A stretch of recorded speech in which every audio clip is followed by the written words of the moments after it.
not like chomping at the bit to get back to work until it does feel very safe, and no one's life is going to be put at risk to work. I'm just not sure when that will be or what it would take. Sophia Takal is the director and co-writer of the recently released horror movie Black Christmas. This is a coordinated monthly test at the broadcast stations in your area. If this had been an actual emergency, official messages would have followed the alert tone. And that's it for us today. Thank you for listening. As always, you can call in, you can share any thoughts.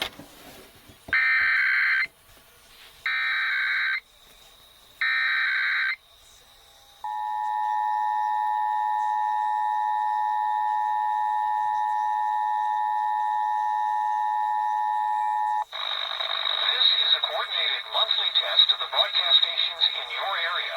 If this had been an actual emergency, official messages would have followed the alert tone.